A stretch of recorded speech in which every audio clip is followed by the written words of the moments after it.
Layaknya seorang Michelangelo dalam membuat patung David, dia membuang apa-apa yang bukan David. Ya, artinya kita perlu membuang apa-apa yang buruk buat pikiran. Celetukan negatif, komentar sinis, bicara kasar, berprasangka buruk, itu semua bukan mahakarya. Itu bukan Anda, itu bukan kita. Sebaiknya pikiran-pikiran seperti itu dibuang, kemudian dipoles dan diasah dengan perilaku yang baik. Jangan pernah dipakai lagi semua hal-hal yang negatif. Penting untuk diingat, satu-satunya hal di jagat raya ini yang dapat kita kendalikan secara penuh hanyalah pikiran kita. Sekali lagi, satu-satunya hal di jagat raya ini yang bisa kita kendalikan secara penuh hanyalah pikiran kita. Anda dapat memutuskan apa yang ingin Anda pikirkan dalam menghadapi suatu tindakan tertentu. Pikiran Anda dan cara Anda menginterpretasikan kejadian apapun akan mendorong terbentuknya perasaan Anda, baik positif atau negatif. Pikiran dan perasaan Anda akan membawa Anda pada tindakan-tindakan yang kemudian Anda ambil dan menentukan hasil yang nantinya akan Anda peroleh. Semuanya bermula dari pikiran Anda. Pikiran yang positif menunjang kehidupan. Pikiran seperti itu akan memberi kekuatan bagi Anda, membuat Anda merasa lebih tangguh dan percaya diri. Pikiran-pikiran yang positif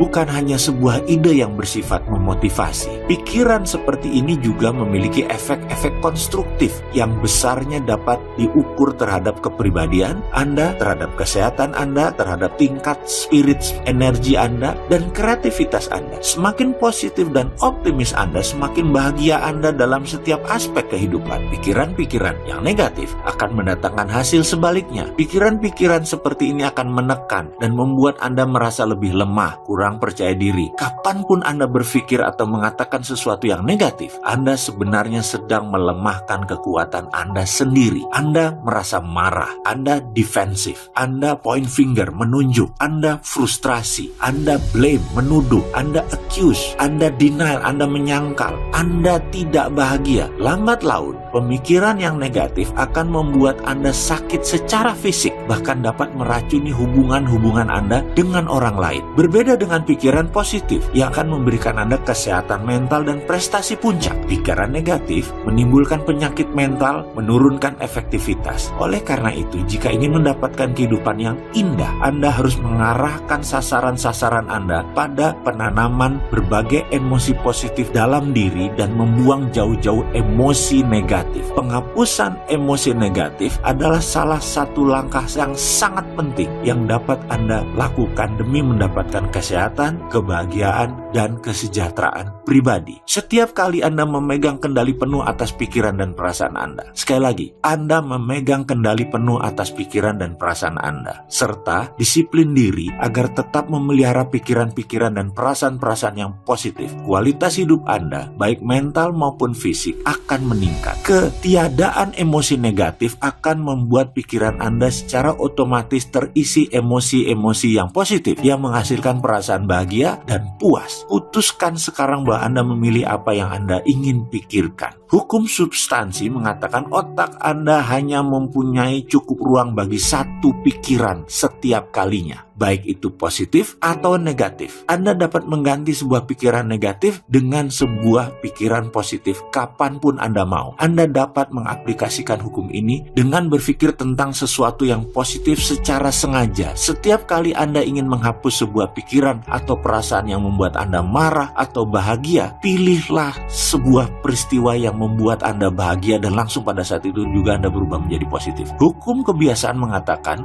pikiran atau tindakan apa saja yang Anda lakukan secara berulang-ulang pada akhirnya akan menjadi suatu kebiasaan baru. Jadi setiap kali Anda bereaksi dan berespon secara positif, Anda sebenarnya sedang mengendalikan pikiran bawah sadar Anda. Dengan segera, hal ini akan tumbuh menjadi sebuah kebiasaan yang otomatis akan Anda lakukan, sehingga berpikir dan berperilaku dengan cara tersebut membuat Anda menjadi hidup lebih positif, lebih bahagia, lebih mudah. Dengan tekad yang keras dan pengulangan terus-menerus, Anda akan mendapatkan perilaku baru, mengembangkan kebiasaan berpikir baru, dan bertindak dengan cara yang baru. Dengan menerapkan hukum kebiasaan, yaitu pengulangan, Anda akan dapat menjadi seseorang yang benar-benar positif, dan Anda dapat mengubah hidup Anda dengan membuang apa-apa yang bukan David berulang-ulang. itu adalah polesan, itu adalah penghalusan. Anda sudah menjadi mahakarya sekarang.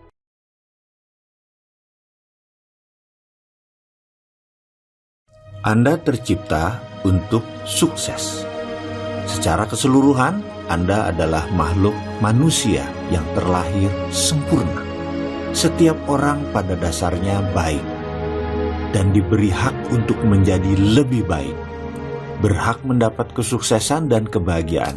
Begitu pula Anda. Anda berhak memperoleh hubungan dengan pasangan yang berbahagia, kesehatan yang sempurna. Anda berhak untuk memperoleh pekerjaan yang layak dan kehidupan berkecukupan dengan limpahan finansial. Ini semua hak asasi Anda. Semuanya adalah paket yang Anda sudah miliki sejak awal.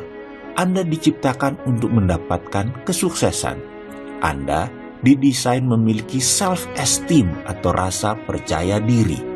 Anda diciptakan memiliki self-respect atau hormat atas diri sendiri, kebanggaan atas diri sendiri. Anda adalah masterpiece, sebuah mahakarya yang tidak ada duanya. Tidak ada yang sama persis dengan Anda. Anda diciptakan sebagai co-creator to God atau pencipta nomor 2 setelah Tuhan. Anda memiliki bakat dan kemampuan terpendam yang menakjubkan. Gali dan pertemukan semua potensi itu, maka Anda akan memperoleh apa yang Anda impikan. Be careful of what you wish for. Itu benar. Hati-hati dengan apa yang Anda inginkan dan Anda ucapkan. Bersama video ini saya persembahkan, saya sudah membuktikan ini semua dalam perjalanan hidup saya. Sekarang giliran Anda. Ketahuilah, Anda hidup di zaman yang sangat mengagumkan, zaman yang paling hebat dalam sejarah umat manusia. Anda dikelilingi oleh banyak peluang yang Anda dapat manfaatkan untuk meraih impian-impian Anda. Semua alat penunjangnya pun lengkap. Satu-satunya batas nyata yang menjadi penghalang Anda untuk mencapai adalah batasan-batasan yang ada dalam diri Anda sendiri. Batasan yang di dalam pikiran Anda sendiri, hasil pemikiran Anda sendiri. Padahal masa depan Anda sesungguhnya terbuka, lebar, dan nyaris tak terbatas. Ingatlah bahwa walaupun kita tidak bisa menemukan kata-kata yang tepat atau kalimat yang indah, Tuhan tetap mengerti niat dan doa umatnya.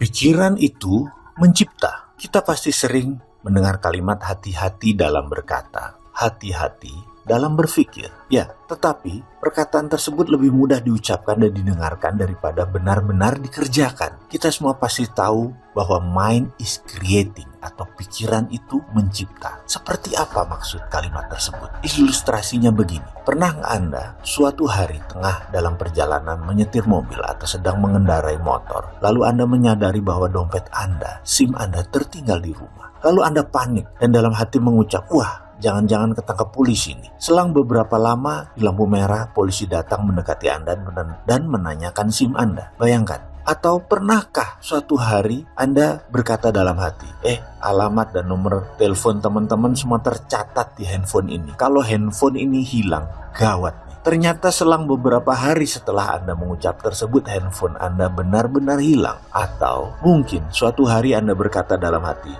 kayaknya ini kunci rumah satu-satunya nih. Atau kayaknya ini kunci mobil cuma satu nih, nggak ada cadangan, kalau hilang bisa berabe. Besoknya kunci tersebut ketinggalan di dalam mobil dalam keadaan terkunci. Anda bisa bayangkan kenapa hal itu bisa terjadi. Dari cerita-cerita tersebut, kesannya ketika kita mengatakan atau bahkan sekedar memikirkan sebuah kekhawatiran dan ketakutan, kalimat itu seakan memberi getaran ke alam semesta. Pada contoh pertama misalnya, kita memberi sinyal dan menggetarkan dawai di hati polisi Dan benarlah getaran tersebut direspon oleh Pak Polisi tersebut. Atau satu contoh lagi, apakah Anda pernah memiliki atau sekedar meninabubukan bayi? Getaran dari diri kita terbaca dengan mudah oleh sang bayi. Misalnya, dia di suatu malam, katakanlah jam 2 malam terbangun, kaget dan menangis keras. Kita juga ikut terbangun karena suara tangis sang bayi. Kemudian dia kita gendong. Kita mencoba menenangkannya. Lalu ketika sang bayi kita tenangkan, justru menangisnya lebih keras. Apa efeknya begitu sang bayi menangis lebih keras? Anda pun panik. Dan semakin Anda panik, bayi tersebut menangisnya tambah keras, yang kemudian membuat Anda tambah panik lagi. Jadi solusinya bagaimana? Akan lebih baik jika Anda mencoba menenangkan diri sendiri terlebih dahulu. Beri sang bayi getaran bahagia, getaran damai, dan Anda kendalikan diri Anda. Dia nanti membaca suasana hati damai tersebut. Jadi ketika Anda damai, dia merespon damai. Kendalikan semuanya. Andalah pengendali sejati jalan hidup Anda. Lalu lihat apa reaksi sang bayi setelah getaran Anda tenang dan damai. Pasti tangisannya mereda karena dia terinduksi getaran damai Anda tadi. Dan kembali dia tidur nyenyak karena getaran Anda tadi melindungi dia. Percayakah Anda bahwa getaran dawai Anda tadi menarik apapun yang Anda pikirkan dan yang Anda inginkan?